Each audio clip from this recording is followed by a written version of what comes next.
We're here in LA with Sap. He's a rapper, record producer.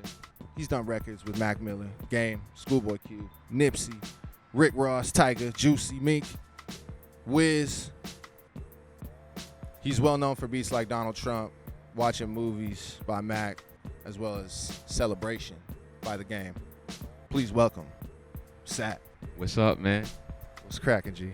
Good, man. Enjoying this Cali weather. You know, treat me good. I love me some Cali, bro. Yeah. I miss the East Coast sometimes, but I love Cali. Yeah, bro. Yeah. How long you been out here?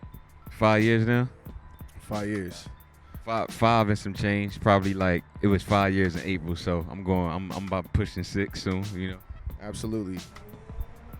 Do you think living in LA, like to the up and coming producer, do you think living in LA would enhance their game? Do you think just moving to another place just automatically brings you something more to the table? Or do you think that if you're in a small town, you think it's possible to come up?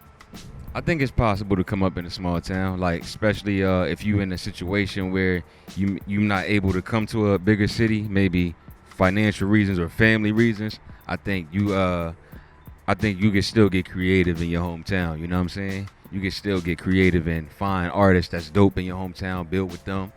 Absolutely. Hopefully make some noise and get shit cracking. You can come out here, you know? And that's what you did. Yeah, in a way, yeah, definitely. Work with people in my area, and they end up growing, like, to come here, you know? And I used to travel back and forth, and they was like, yo, you gotta come here. You gotta move here. And I was like, nah. I was fighting it at first. Who got you out here? Who was the one that was like, you need to get that ass out here? Tyga was somebody that really kept telling me every day to move here, because he would fly me out here, and then I would be like, here 10 days. He extended again, like, yo, you just gotta move here. And then I know who else was it? It was a few people saying it. Stat Quo was like, yo, you gotta come here. Just people was telling me, like, move here, stop playing. You know what I mean? I think it was a good decision. I mean, the weather is beautiful. Yeah, and it was good timing too, because I already made things happen with certain people, and everybody I made things happen with back home, we're here, so it was kind of like, it made sense. Absolutely. You know, getting into, the come up, Delaware. Yeah. You know what I'm saying? That's where you're home. from. It's home. That's yeah. home. Yeah. You got on in like kind of the MySpace era. Yeah. Right? Yeah. Let's talk a little bit more about that. I started out like back in the tri-state. It was just, you had a lot of artists from Philly. They would rap on industry instrumentals. Because, like, how close are you to Philly? Probably like 35 minutes. Right, you know so super close. Super close. So it's like a lot of artists like Joey Jihad, the Touch Money wave. You know, people know I'm talking about Bloodhounds with Meek and them, and just like it was a whole everybody was just rapping off industry instrumentals, but you would go on YouTube and they be rapping off industry beats, but it had like 3-4 million views. And then I remember being like, yo, like everybody who trying to become a producer want to go get beats to Jigga or State Power, whoever is. I was like, why don't we just give them original music? You know what I'm saying? These guys that's on YouTube. Absolutely, yeah, because they're going on, they're ripping the beats, they're putting together tapes, right? And you see some up and comers, and you're like, okay, right. This might be an opportunity. Right, they had an audience, so I'm like, why not give them music? And then because you never know, bro. It could be Meek Mill. Right, and then I gave music to Joey Jihad, and I did like 4 or 5 records on this mixtape he had called The Big Yard, and Joey Jihad was on fire, dog. Like, I'm talking about 50 Cent was trying to sign. It was some crazy shit. So I was working with him in high school, and then Meek reached out to me through MySpace, like, yo, what's up with some beats? And then I sent him a record, and it just went crazy. He ended up getting with T.I. and all that shit. It was insane, and I think that was like the craziest thing. One of the craziest things that happened for me. Yeah. That could have been a big catalyst for him. Yeah. You know, as well as for you. You know what I'm saying? It was for both of us. And I think, like, going back to what we were saying, like, getting creative or your area, like, I wasn't in a position to just come to L.A. or go to New York and be able to just walk in offices. It was a different time, too.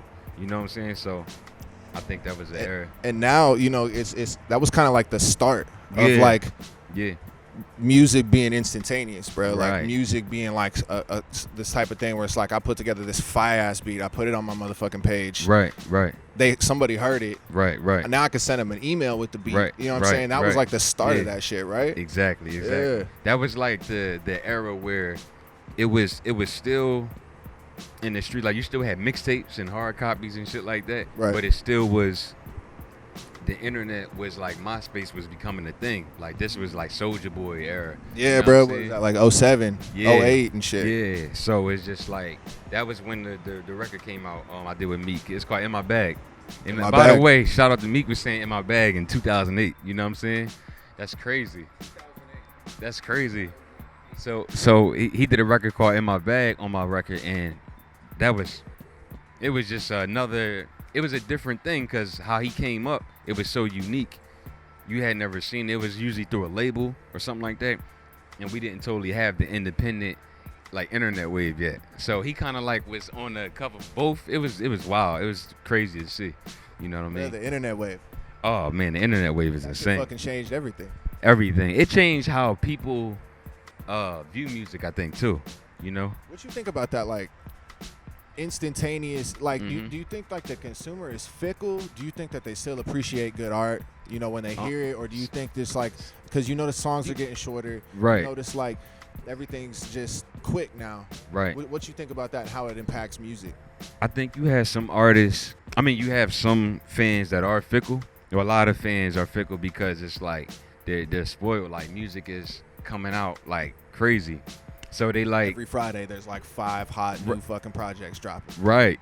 Where and then like before you had to wait on an artist to drop and they controlled everything, how you heard it, where you heard it, all of that. It was like one pipeline. It was either the radio, TV, shit like that. But now it's like an artist can put out an album and a consumer, somebody can listen to that album or that single maybe more times than they would have heard it before in a year and maybe 2 weeks. You know what I'm saying? Absolutely. Because they can play it themselves. They can just play it. They hear it on IG. Right. See it on Facebook. Right. Twitter's talking about it. Yeah. You know what I'm saying? Like So- it goes through the sphere. You know? Right. So it's not as, I feel like to some consumers it's not as valuable. Music is not as valuable. It's like, oh man, that shit's old. We put that out last month. Put out something new. Bro, Like- remember when you buy a CD? You're like, fuck, I got this Yeah. goddamn CD. It cost me $16. Yeah. I'm opening that bitch. Yeah. I'm taking the plastic You was living off. in it. Yeah. I'm taking out the booklet. The book, I'm reading reading everything the as you shit, listening the to it. producer You reading credits. everything. Bro. You're the reading everything. lyrics. Now it's kind of like it's everything so like this. So it's forcing artists to be like that.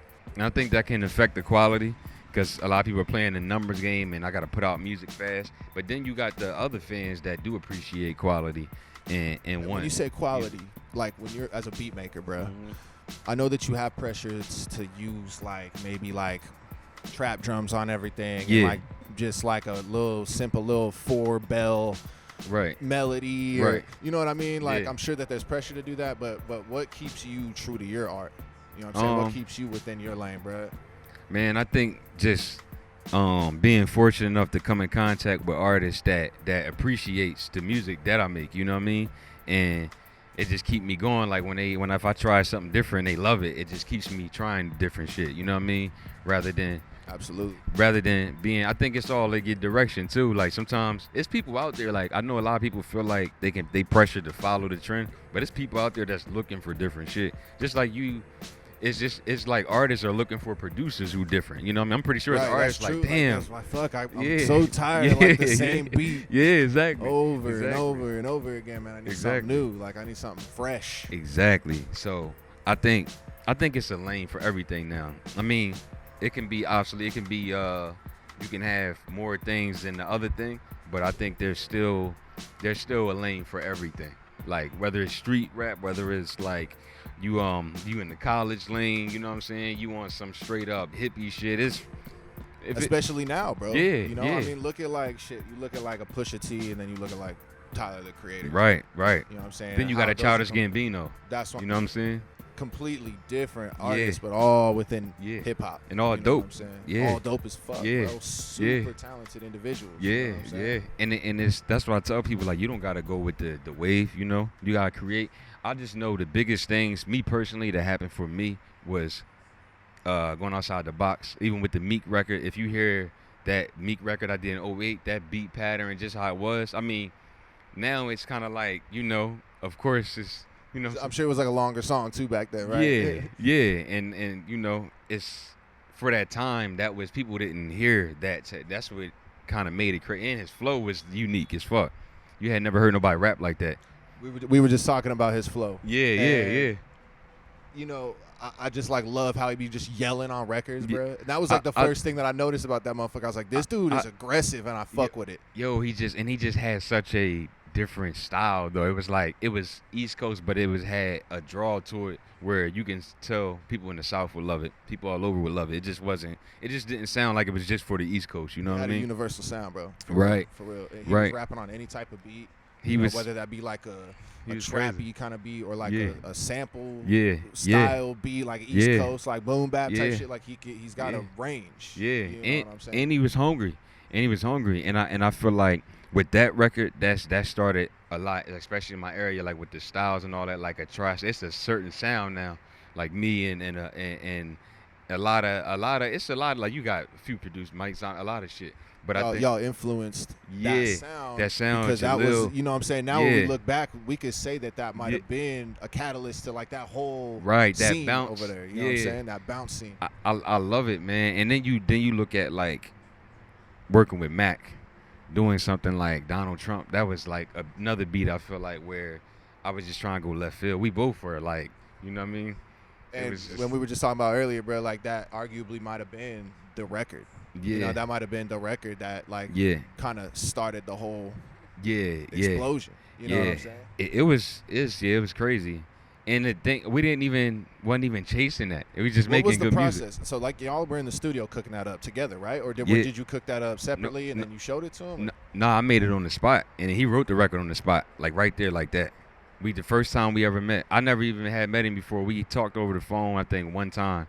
And then I took a train to Pittsburgh. That shit took 8 hours to get there. You know what I'm saying? I ain't have money for a plane ticket at the time. I'm like, you know, what I'm going to do? I was like, I ain't, you know, I was humble. just starting from humble beginnings, right? Yeah, man. So I remember thinking that train ride wasn't going to be 8 hours. It was going to be like 7:15. That shit was 8, every bit of 8 hours. But it was worth it. It was long worth it. 8 hours, bro. Yeah. You got there, and cooked up the record. Yeah, shout out to Will. Will picked me up.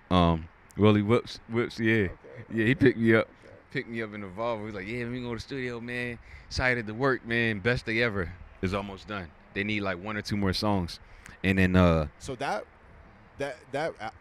album was all finished. It was almost finished. Yeah. And you still were producing records from shit prior. Right. And he was like, yo, we almost finished the project. We need a couple more records or whatever. And then we did Donald Trump and we did Wake Up on there. Yep, you know what I'm saying? And it's fucking great record. Man. It was like, I love the records, but I had no idea they was gonna, you know what I mean? Especially Donald Trump. I had no idea that shit was gonna be like crazy. It was on a mixtape first, right? Yeah. And now it's streamable and So what was that process? How does that go? Like the mixtape to like getting on the streaming site, is that just like sample clearance and actually with the label, or how does that work? I think his name pronounced the correct way, Sufjan Stevens. Yeah. And that's who I sampled for Donald Trump, and he cleared it for us, and that's when we started selling it. You know what I mean? Because at first it was just out there, and it was getting all these downloads, and it was like, yo, we got to make this a real thing. Yeah. And then that's how we cleared it, and just went from there. And did you hire somebody to get it cleared, or y'all did hit him up directly, or how did that work? I think Benji and Mac did that. They hit him up directly, I guess, and then he was just like, he really liked the way he showed Mac love, and we got it cleared. I always love hearing that, bro. Yeah. I'm an old school hip hop head too. Yeah. And I love sample bass beats and shit like that. Right. And it's cool when like the original motherfucker that you sample from is like, oh yeah, I'm fucking with that record. He's like, I'm gonna get some pubs out that. I'm with it. Yeah. But then there's the motherfuckers that are like, nah, man, fuck hip hop. Yeah. Like just trying to. And definitely it's some trying to bullshit, tax bro. You know you what I'm and saying? just like but nah, he just was like genuine about it. From what I never spoke to him or met him, but I appreciate him because he let us roam with that. And I appreciate him too. yeah, man, you know what I'm Really saying? do. Like it's crazy. So that was a crazy experience. And then we started selling the shit. I remember they was like, yo, it's about to go gold. I'm like, what? Yo, it was just like the first gold record I think since like in Snoop, I think, in like 17 years at that time. That shit was major. That was dope. They share that with Mac, you know what I mean? Bro. That's Yeah. big. That's a big moment to share with him, bro. Yeah, For real. yeah. I still got the footage too. I'm gonna release it soon. We're gonna release it of us making the record. Yeah, we got the footage still. It's crazy. Everybody's gonna be waiting for that shit, Yeah, bro. yeah, man. A lot of Yeah, people. it's wild. Seeing Mac too, like Mac hairstyle is funny as shit. Just like I'm just like, man, Mac was like a kid right here. He was like 19. Wearing flat 18. bill. Yeah. You are a producer and a rapper, Yeah. MC. I was like, I'd say MC. artist. artist. Yeah. Yeah. And you know, with that dynamic, with the producer rapper dynamic, Right. how do you choose the beats that you rap on? How Yeah. do you choose the beats that like you send out or that you want to get placed? Yeah. Man, it's always, there ain't no simple answer, because sometimes I be like, sometimes I make some shit and I'm like, man, I gotta send this out. This is like too, but if 'Cause no, you know it's fire. yeah, I'm like, But at the man, same time, you're like, yeah. I don't want to rap on this motherfucker. I think if something come to me instantly when I make it, I'm like, this is mine. It's like, this is meant for me to have it. But a lot of times, to be honest, I just keep leftover shit. You know what I mean? Right, because you said that in an interview, you said that, Yeah. what was it, self-employed? Right. Came Yeah. from beats that Yeah. like a lot of motherfuckers just like maybe Yeah. just passed on Yeah. or, you know what I'm saying, that you didn't get placed. Yo, the Nobody Out There beat, I sent it to Kendrick a couple times. I really wanted Kendrick to get that. You know what I'm saying? That shit's fire, though. Thank you, man. Because I just, it reminded me, like, because Kendrick, to me, he has his own sound, but he still has a feel of, like, he reminds me of, like, just a newer, like, of, like, Outkast. You know what I'm saying? That type Absolutely. of feel. And I just felt like that beat was so Outkast. That type. artistry, Yeah, bruh. yeah. You know what I'm saying? It's- yeah. Outkast always had like And it will always a lot want of left field. musical elements. And the thing about Yeah. Outkast, is that they could make records that everybody loves, Right. Still And- doing them. and still do them. That's what Kendrick is great at. Exactly, Yeah, bro. yeah. That's They what could Kendrick make is these great records that everybody loves that are commercial or mainstream or whatever, and that like, at. Yeah. you know, are chart toppers Yeah. and shit like that. What blows my mind is with Kendrick is how he can get on a trap record, get on something like Goosebumps with Travis, and then straight. Right. When he comes on, he turns it into his shit. You know what I'm saying? Exactly. It's just like, wow, it's crazy. Or like hop on a Ninth Wonder beat. yeah, exactly. That's super chopped up. Yeah. He's versatile. Yeah. Versatility. Yeah, and the do game is humble. important. You know what I'm saying? Like Right. he's crazy. He's crazy. But like, And Humble did huge numbers, bro. Oh, And yeah. everybody fucks with that record. It's just like it's yo, big record. But I think like with that record, obviously C4. I mean, you know, if you a fan of Mac, you can hear that C4 was actually a record that it was Mac's. You know what I'm saying? oh shit. It was Mac record at first, and then he gave that to me for the project. But like, that was another beat where I was just like, man, he giving me this shit. You know So what I'm when he saying? said so you send out some shit, it's Right. like I need these, Right, and then you're like, X amount gets put on the album, Right. Makes the cut, right, right. Say he rapped on them, bro, right. and say they're sitting somewhere. Yeah.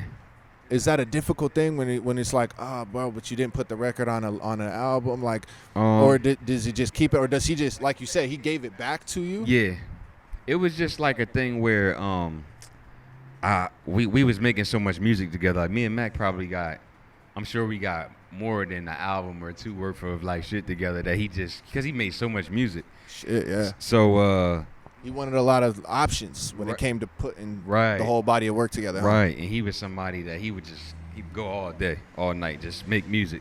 And I think it was just like, it just was the right thing. Like he just kind of felt like, man, yo, you know what I'm saying? You want me? We was gonna do something for my project, and he was like, yo, I got this right to, and I heard that, like, yo, you give me this, I want this one. You know what I'm Yeah, saying? bro, If I can have this, I'll take this one. So I was just like, shit, it was a blessing, man, because Mac not giving features like that. You know what I'm saying? Absolutely, bro. Like, so that was a major blessing. And so like when you make a beat, Mm-hmm. you don't start out like, this is for me, this is for somebody else. You just make the motherfucker, right? I just make them. I don't never even. I used to be like, I'm trying to work on something for this person, but this shit never works out like that. Even if I work on it for this person, it end up being better for this person. Right, like So- like say like in your head you making like a Ross type beat Yeah. or something, but then like another motherfucker that you didn't even realize Yeah. would like it. Yeah, did. yeah. And how often are the beats that seem so simple and that are All the the- easiest ones to make, Yeah. and then they end up fucking with them the most? All the time. Is that Most yeah, of the that time. happens to you too? Most of the records I got have been records that I had no idea that people would, you know. That's why it's just like it's just crazy. You never know. That's what makes it fun though. It's not predictable. It's just Right. You like, yo, he gonna love this shit right here. Play a beat and he be like, yeah, this dope. You know what I mean? It's cool. Yeah, it's cool. Yeah. It's cool. You play another one, they love it. You like, damn, I wasn't even gonna put this in the pack. You know what I mean? So it's just It's a good feeling though, bro. Like, yeah, you're just yeah. like, oh, you Yeah, like that yeah, shit? Yeah. I bet. That's why I feel like you just gotta play shit. You gotta be fearless and just because you never know. You never know you never know what the artists sometimes don't even know what they want. Right. Until they hear it. That's a good ass You know what I point, mean? bro. That's a good ass So point. it's just you just gotta play shit. And just so see. like we were kind of talking about this a little bit earlier. The majority of the placements or the majority of like the records that you be doing with these artists, do you find yourself, because I know you be cooking up all the time, so you got just beats on deck. Yeah. And I know you probably send them out a lot, right? Mhm. But how often do you find yourself in a studio setting versus like sending out beats, and like is it a balance? Like where are you at with that? Sometimes it's like sometimes I just create from my place, from home. But then And that's a comfortable place to cook, right? Like yeah, because it's like I can kind of do what I want to do, you know? And then when you creating in the studio with something, I'm like, yo, bro, I need something kind of like this, but like they wouldn't have said that if you would have made this shit home that you was already making and you brought it and they liked it anyway. You know what I'm saying? because So you were there, right, you were bringing the vibes right, up. right, You know what I'm saying? Your Right. presence, right. it means something, bro. You know what I'm Yeah, saying? yeah. It might even help a record get Yeah. placed. Oh yeah. When I think it's important to go to the studio for sure, but I like working in the studio like with the artists, like because I work like that with Mac, work like that with Nip, with plenty of people like I say Damo, like Damo Genesis. Yeah, I fuck Crazy, with Damo yeah. heavy. Shout out my boy Damo, man. We working on something right now too. Possibly could do a whole EP together. That'd be hard. That would be hard as fuck, bro. Yeah, do man. that. So yeah. Do Nah, that. that's my guy. That's my guy. I did Coming Back with him and Mac. Shit. Yeah, with him and Mac, I did like Go Outside for Damo. Few Motherfucker, I guess I didn't even fucking know that Yeah, shit. yeah. Introduced that record. That's dope. That's dope as fuck, bro. Yeah, but like just I just love creating. I love people who like artists who are fun and just like they willing to try new shit. Like I know I don't gotta. Oh, they only gonna like nah. When I'm dealing with artists that are creative like that, I can just put whatever in the folder what I think is dope, and they just it And they happens like fuck that. with you. And Yeah, so, boom. yeah. I think too exactly having that too, that respect of doing, obviously having credits. People trust you a little bit more, you know. So it gives you. That's the best thing about having credits. And that's the credits, bro. Yeah. Like I like how you said credits, and I Yeah. like the clout. You Yeah, know what I'm yeah, saying? yeah, My yeah. motherfucker, like I Yeah. don't know. That is, it's kind of like it just comes with the territory. Right. It does. You know what I'm saying? Like the does. clout thing. Like, but it really, it doesn't matter what the fuck business you're in, whether it's Yeah. the music business or whatever. Yeah. The people that you know, Right. and the people that you surround yourself with, Right. you know, that could ultimately put you in a better position. Right. Obviously, right? Right. The network. Right. Exactly. You just networking. You just like we was talking about earlier. It's a lane for everything. Sometimes people feel like they got to do certain things, like you said, for clout or whatever, quote unquote, or to be a figure or look certain way on Instagram. Like, nah, it's just people like Motherfuckers Nipsey. renting shit. Motherfuckers renting shit for Yo. the IG. Motherfuckers like. People like Mac, Nipsey, they ain't give a fuck about none of that. How cool you look on Instagram, if you rich or whatever, what you come to the session wearing. Straight None up, of that. bro. It's like They want that's the petty music. shit. That's Yeah, petty shit. And Kendrick's that's, the same way. that speaks to just how they are and their personalities, Yeah. bro, and why so many motherfuckers fuck with Ke- them, bro. Kendrick, TDE, whole TDE, they the same way. Like they don't care about. They want to hear the music. You know what I'm saying? They about the like Kendrick is about the music. He don't care about none of that other shit. That's like that's refreshing to hear, bro. Yeah. Because it's like those are the artists that you like. Yeah. You know, a motherfucker like Nipsey, bro. Right. Like he's an artist that you look up to. Right. As like Right. just a motherfucker that obviously had a presence, bro. Yeah. Walked in the room, bro. That motherfucker had a felt it. presence. You felt bro. you everything that Nipsey just stood for, everything embodied. You felt as soon as he walked in the room. It was just like that's a powerful thing. You know what I mean? Absolutely, man. It's a Well, let's powerful touch on Victory Lap for a Yeah, quick second. yeah. Quick second. What was your role? You said what was what? What was your role in Victory Lap? You I produced the record on intro. that, right? Yeah, it's co-produced by my man Amir Johnson. Amir Part of Johnson. Big Sean band. He's a beast. He's a beast. That record's hard. Yeah, thank you, man. But we worked on that album for 4 years, I think. For like 4 years. 4 years Yeah. creating that album. that piece Yeah. of that masterpiece, Yeah, bro. man. It's crazy because I mean, it got nominated. yeah. You feel what I'm yeah. saying? Yo, How did that shit feel? man, it felt crazy because I remember saying, like, you know, Nip didn't have the typical, like, the records for, like, the pop records and charting. Exactly like, top why I feel like it's so special, bro. Yeah. You know what I'm saying? And I remember it being done and just, like, telling everybody, I was like, yo, this shit gonna get nominated for a Grammy. And I ain't know for You sure. just said it. You called it. I said it. You know, I'm just trying to say, like, I felt that. And to see it happen like that and that work we put into it, it felt good. And it felt good to get it, like you said, that way. Instead Absolutely. of having, like, no disrespect to nobody, but we didn't go for, like, to get whoever on records, you know what I'm saying, to sell it and all of Y'all that. made an organic, solid piece of art. Yeah, That's what yeah. it was. It was just y'all wanted to make some art. Yeah. Y'all wanted to make a timeless Yeah. classic, bro. Yeah. You know what I'm saying? And yo, I remember this song was actually called, Victory Lap was actually called Mean Streets at first. Oh shit. And it was supposed to be number 2. And from with Mike, from Mike and Keys, shout out Mike and Keys, his in-house producers, they did like most of the album. Yep. And Mike was telling me that, like, Nip and Sam, I think, got into it. Like, yo, Sam was like, nah, man, this shit right here got to be, you know, the first one. It's Then I gotta get a be text heat. from Nip one day. He's like, yo, bro, I wanted to tell you, man, I'm naming your song Victory Lap, and it's going to be the intro. It's going to be the first song. I'm just like, holy shit. You know what I mean? That's fucking huge, bro. Yeah, it was insane, man. That was wild. And to see it come out like that and people, respond to it in that way. And it was, to me, That shit sets the whole tone. Yeah. Bro. It sets the whole tone of that Yeah. fucking project. Yeah, man. It's amazing. It's a great piece of work. Just the whole album. When you get to like Victory, once you get to like Blue Faces, it's just like, wow. I That feel shit, you, bro. That's crazy. it's like a film, bro. Like he really. A lot of people was tripping. It's like, man, when Nipsey coming out with the album, man? I had fans that were just mad, In like the streets this just hitting bullshit. you, bro. Yeah, Like, it's been a while. Yeah, and I'm like, yo, I don't know when it's coming. I just know we work, it's coming.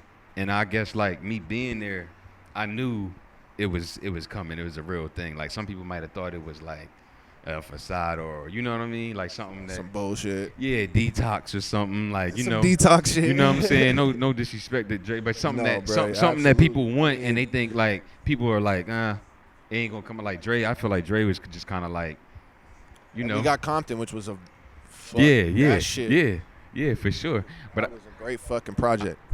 I feel like people was thinking it was just gonna be something that he had in the plans, but he was gonna scrap it and do something else. You know what I mean? I think that's kind of what happened. I'm sure he used a couple records off that motherfucker too. Oh, you on talking about Compton. Drake with Detox? Oh yeah, no, yeah. Oh yeah. But I'm saying that's why I felt like they was saying with Nipsey. You know what I'm Yeah, saying? with Nipsey. But with Dre, yeah. Same shit, yeah. I think with Dre, this I don't know, but I'm like Stat Quo, works close with Dre obviously, but I just think that name had so much behind it where it was impossible to even like.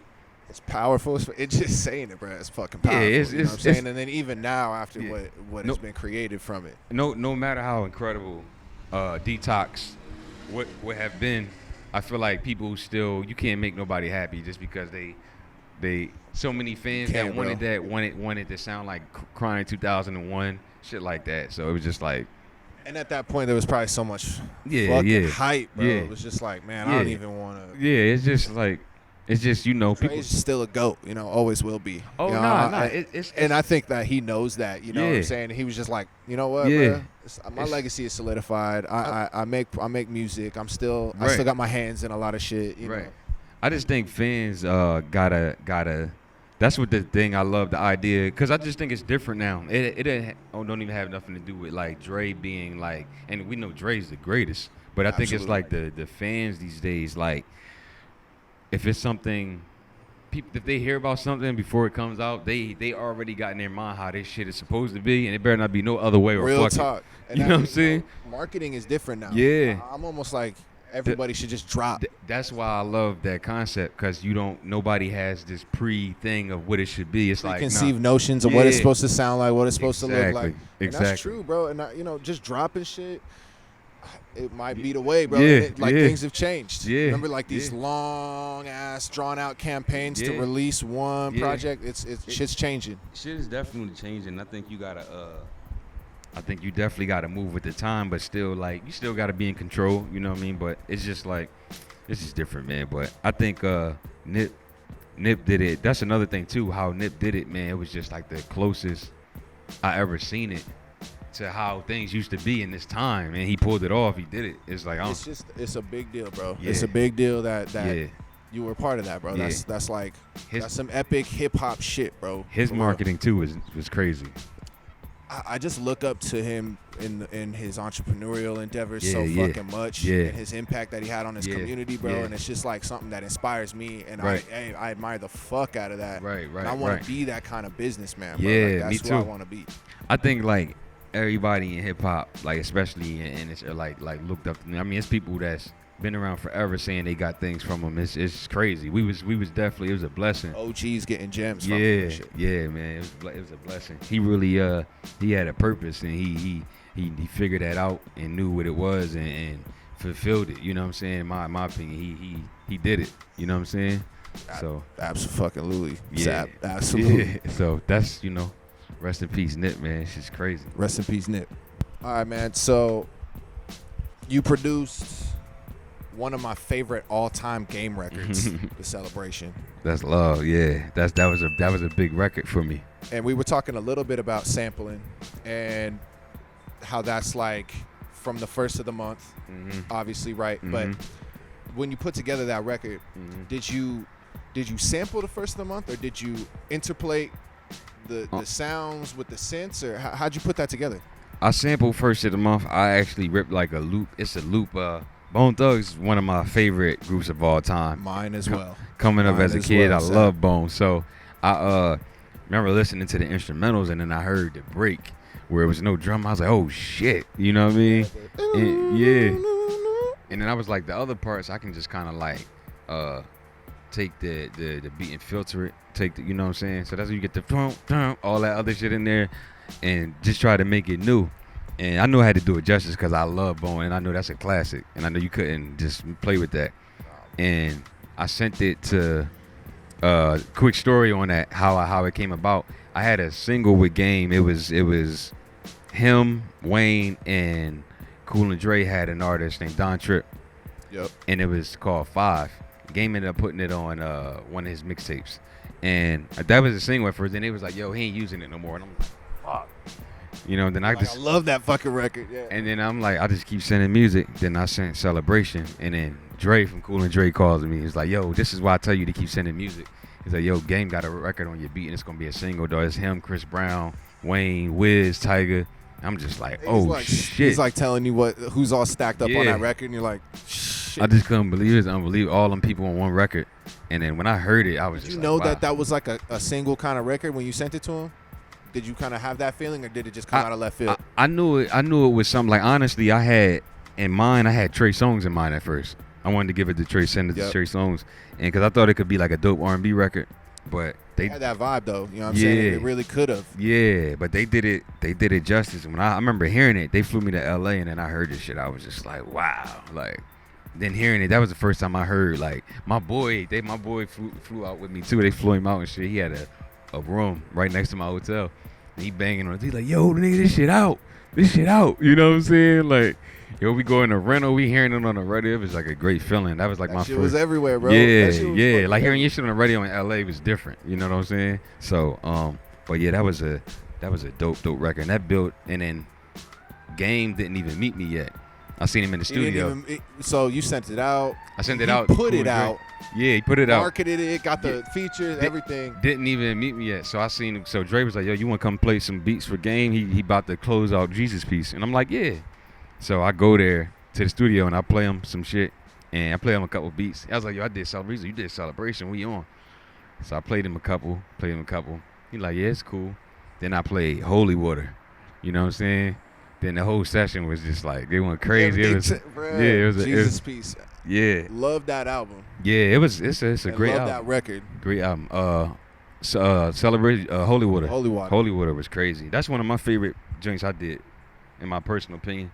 That's one of your favorite. Yeah, just because like it's so out there, it's different. You know what I mean? So straight up, bro. And so you produced the records on NFL Studio. Everything you heard from me, I did in FL.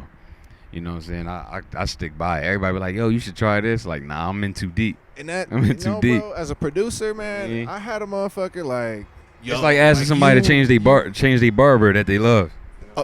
That is a perfect fucking analogy. Yeah, you know what I'm saying? This motherfucker's like, yo, man, you need to be in Pro Tools, dog. Like, you need to be producing records in Pro Tools. I'm like, right. Why? Ain't no reason. Like, if it sounds dope to me and the record hits and the beat slaps, right. What does it matter? Exactly. You know what I'm saying? What DAW I'm fucking using? It doesn't. Exactly. It don't matter, because if it sound good, it sound good. When I first started on FL was, to me, it was a blessing for people who couldn't afford a $4,000 MPC straight up at the time. And I remember people who had MPCs and, you know, they carrying around heavy ass equipment. No, I'm not gonna nobody, but they used to be like, yo, man, you using that, man, you just nigga on Vista making beats. You know what I'm saying? Hating on me. I'm like, man, this shit bang and knock. I've been in so many producer battles and just like play heat, and they be hating on me. You got a laptop, you got a Dell computer, and then you get these placements and they can't say shit. Yeah, and now they can't say a fucking thing. most of the shit you hear on the radio is produced on FL or Ableton or Logic. You know, straight all up. Software. So it's like $200 to $500 software. Yeah. You know, Pro Tools like ain't knocking Pro Tools, like it's fire. Yeah. It's a good DAW to mix in and shit. Yeah. But like it's hella expensive. What is it, like $800? Right. Yeah, like $700-800. Yeah. Yeah, and then you gotta plug in the key and shit, and it's just like it's a thing, bro. Yeah. And it takes some time to learn it. Kids have $800 to spend on just the DAW. Nah. And they ain't even got the goddamn laptop. The laptop costs them $200, bro. Exactly. You feel me? Exactly. You can get FL Studio free. You know. I mean, $100, whatever. Free like to 100. I'm free to I'm 200 saying like if your homie you really need to fucking. If your homie got your homie go get you that. Yeah, like they give it to you. So it's like download it illegally off the internet, whatever. You know what I'm saying? But make beats. It's so easy to get your hands on FL. Then there's so many sound packs out here. You got packs. People selling packs for fucking $2. You know what I'm saying? It's just like it's a different time, and I think it's a great time for people who creative. You know what I mean? Rather than people who just like got. It's so many people I knew thought I had like $10,000, $15,000, $20,000 equipment. Shit trash. You know what I'm saying? Don't matter. Straight up, bro. Like, it don't matter. You have the illest shit and make the wackest fucking beats. Yeah. You don't exactly. So that's how I think that's a good. It's a good thing for these young ones coming up. Yeah. These motherfuckers that are just up and comers. Yeah. Because they feel like there's pressure from people telling them like this is how you need to produce, this is how you need to make beats, and there's no one fucking way, there's no one workstation. Nah, it's not. Like it ain't no way how you do anything. You just got to do it. You get it done by any means. You know what I'm saying? It's whatever. Those fucking beats. Yeah, send them the fuck out. Make fire. Just make good shit. I don't care what you making it on. Just make good shit, and it's going cut through. Cause people don't. When you send somebody a fire beat, they ain't gonna be like, yo, really make this on. I gotta know first before I say I like this shit. Real they talk. Don't care. Bro. It don't matter. You know, it don't matter. That's the thing that, you know, that's such an old mentality, and people just want to hold on to things that maybe personally, or they may feel alone. They're like, man, why y'all all going over there? That's whack. Cause you stay on your big ass machine, nigga. It's cool. It's you cool, know what I'm bro. saying? It's cool. You can do if you want to do that. I ain't knocking it, but it's just like I don't know. Yeah, it's a great thing for kids though. Being just people in general who want to be creative and like you said, finances shit might be tight. It's out there. You can do it. You can get it done. Absolutely. So, that's about it. Well, I think this is a good time to to wrap up. Yeah. I appreciate you, bro. Yeah, I appreciate you talking to me. Appreciate about, you, like, man. Definitely. All of the personal topics Yeah, and everything, absolutely. bro. Like, I hella appreciate it. And LA's beautiful. Yeah, definitely. I'm glad I got to come out here and absolutely kick it. Yeah, I'm gonna send you some food spots too. And text you them. You know what I'm saying? All right, Word. bro. My God. Purple Couch Media, we out. Word.